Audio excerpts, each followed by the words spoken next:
Welcome guys, chapter number 7 of shoring. आइए of shoring का मतलब पहले बताता हूँ। देखिए बेटा, अभी तक आपने इंटरनेशनल ट्रेड में पढ़ा है कि आप फाइनल गुड्स को इंटरनेशनली ट्रेड करते हैं, लेकिन कई दफ़ा आप इनपुट्स को भी इंटरनेशनली ट्रेड कर सकते हैं, इंटरमीडिएट गुड्स को या सर्विसेज को। उसी को बेसिकली ऑफ शोरिंग कहते हैं। So offshoring is trade in intermediate inputs which can sometimes cross borders several times before being incorporated into a final good that can be sold domestically or abroad. तो हम एक model बनाते हैं offshoring का, जिसमें हम सर्टेन एक्टिविटीज़ को consider करेंगे। इसको वैल्यू चेन भी बोला जाता है। So to develop a model of offshoring, we need to identify all the activities involved in producing and marketing a good or service. तो वैल्यू चेन ऑफ एक्टिविटीज़ में सबसे पहले हमने लिखा activities ranked by order in production. तो सबसे पहले R&D की जाती है किसी भी गुड की, फिर उसका कंपोनेंट प्रोड्यूस किया जाता है, फिर उसकी असेंबली की जाती है, एंड देन मार्केटिंग और सेल्स की जाती है। As far as skills are concern in these activities, तो मेरा बच्चा जो असेंबली और कंपोनेंट प्रोडक्शन है उसे हम कहते हैं लो स्किल्ड एक्टिविटी। जो मार्केटिंग और सेल्स और R&D है उसे हम कहते हैं high skilled activities. Going by this flow chart, a point ये लाइन जो है, इसके इधर की activities that is assembly and component हम फॉरेन में करवा रहे हैं। इसके इधर की activity marketing and sales and R&D जो कि हाईली स्किल्ड है वो हम होम में करा रहे हैं। इसका क्लासिकल एग्जाम्पल आईफोन है। अभी तो इंडिया में बन रहा है, जब चाइना में बन रहा था तो आप अगर आईफोन के बैक में देखते तो लिखा होता था कि designed in USA and assembled in China. तो डिज़ाइन मतलब R&D, असेंबलिंग आपको पता ही है। अब इसके थोड़े से और रीजंस हम एक्सप्लोर करेंगे वाई ये दो एक्टिविटीज़ फॉरेन में हो रही हैं और ये दो एक्टिविटीज़ होम कंट्री में हो रही हैं। We assume that relative wage of skilled labor is higher at home. There is a point on value chain shown by line A below which all activities are offshore to foreign and above which all activities are performed at home. So relative wage of skilled laborers or workers. Let WL be the wage rate of low skilled labor in home, WH be the wage of high skilled labor. W star L and W star H is for foreign. Our first assumption is कि foreign wages जो हैं वो less हैं, तो इसलिए हमारे जो relative wage है लो skilled worker के वो lower रहेंगे foreign में। तो इससे भी आपको एक आइडिया मिल रहा है वाई हम लो स्किल एक्टिविटी फॉरेन में क्यों कर रहे हैं। Cost of capital and trade, सिर्फ लेबर की कॉस्ट थोड़ी ना होती है, और भी तो कॉस्ट लगती है प्रोडक्शन करने में बच्चों। So as the firm consider sending some activities abroad, it knows that it will lower its labour cost, however there are other cost too. In many cases, the firm pays mix of capital through higher prices to build a factory in foreign, extra costs involved in transportation and communication, extra costs in the form of tariff. ये second और third को trade cost भी कहते हैं. So our second assumption is that these extra costs apply uniformly across all the activities, say by 10% more. हालांकि ये गलत है। अगर आप इंडिया चाइना का एग्जाम्पल देखें तो इन बड़े देशों के सो कॉल्ड बड़े देशों के डेवलप्ड कंट्रीज़ के मुकाबले हमारे यहाँ पे ट्रेड कॉस्ट कम है, हमारे यहाँ पे ट्रांसपोर्टेशन कम्युनिकेशन की कॉस्ट कम है, और हमारे यहाँ पे टैरिफ्स भी कम है। हमारे यहाँ से मेरा मतलब इंडिया चाइना। सो ये अनरियलिस्टिक है, बट आपको एज्यूम करना है। So slicing the value chain, looking at the figure, all activities to the left of vertical line A must be done in foreign, to the right will be done at home. That is called slicing of value chain. A से पहले foreign, A के बाद home. So relative demand and for skilled labour, तो home के अंदर ये demand supply और उसके अंदर foreign demand foreign supply. So in panel A we have relative demand and supply for skilled labour at home, H by L depending on the relative wage WH by WL. The equilibrium relative wage at home is determined at A. In panel B we show the relative demand and supply for skilled labor in foreign, और फिर उससे A star आ गया। Now changing the cost of trade, कहते हैं suppose the cost of capital और trade in foreign fall, now it becomes more desirable to shift more activities in the value chain from home to foreign.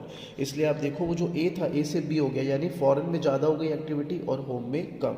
ऐसा क्यों हुआ मेरे बच्चों? Because आपने मान लिया है कि कॉस्ट ऑफ कैपिटल या ट्रेड घट गई है फॉरेन में। So as the cost of capital or trade falls in the foreign country, a home firm will find it profitable to offshore more activities. Therefore, we see it shifts the dividing line between home and country from A to B.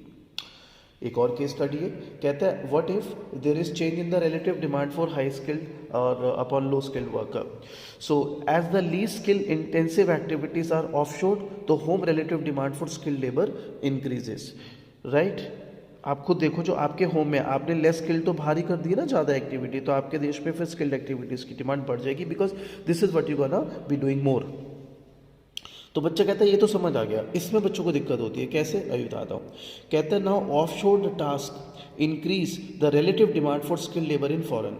अब आप कहोगे वहाँ पे ये इसकी demand क्यों बढ़ गई, यहाँ तो समझ आ रहा है। इसको मैं एक एग्जाम्पल से सिखाता हूँ आपको, ठीक है। एग्जाम्पल से समझना, आपको समझ आ जाएगा कि फॉरेन में भी क्यों डिमांड बढ़ रही है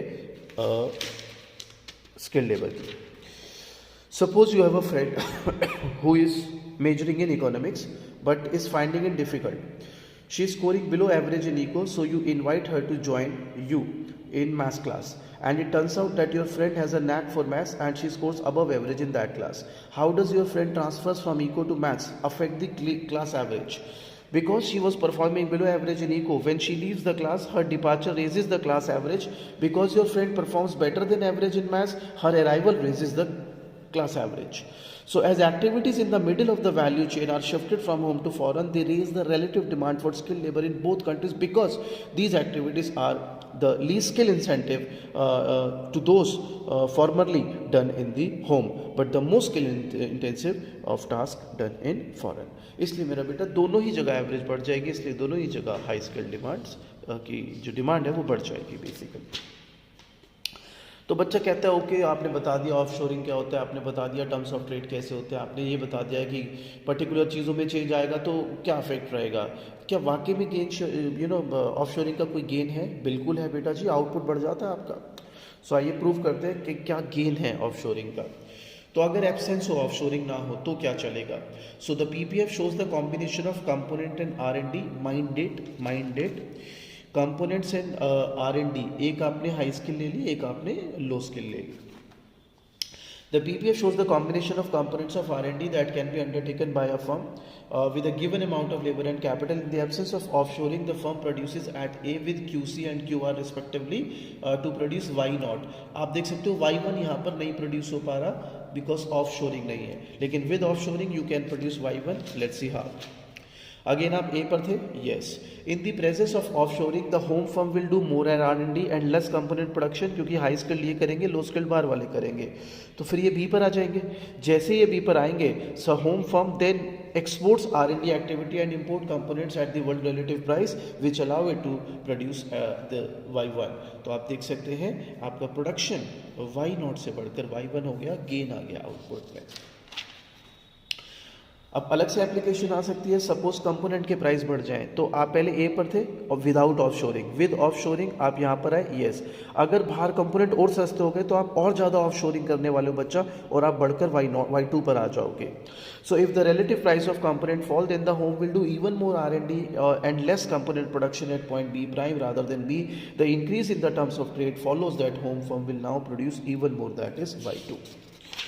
कहते हैं अगर R&D सस्ता हो जाए, अगर मेरा बच्चा R&D सस्ता हो जाता है तो फिर आपके देश में क्या चेंजेस आएंगे। A fall in the relative price of R&D makes the world price line steeper. As the result home firm reduces R&D activity, क्योंकि उनको एक्सपोर्ट करते थे वो, कम पैसे मिल रहे हैं तो ऑब्वियसली वहाँ पे एक्टिविटीज़ कम हो जाएंगी और कंपोनेंट एक्टिविटीज़ बढ़ जाएंगी।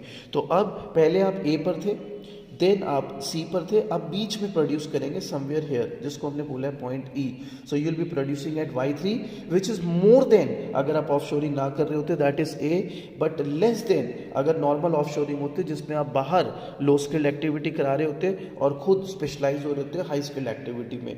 लेकिन आपके यहाँ अगर हाई स्किल्ड एक्टिविटी R&D सस्ती हो गई है, उसका प्राइस आपको कम मिल रहा है, जिसका आप एक्सपोर्ट करते थे, तो आप उसको अब कम कर देंगे। आप यहाँ पे देख भी सकते हैं, पहले इतना R&D कर रहे थे पॉइंट बी पर, राइट, अब आप इतना R&D कर रहे हैं पॉइंट डी पर।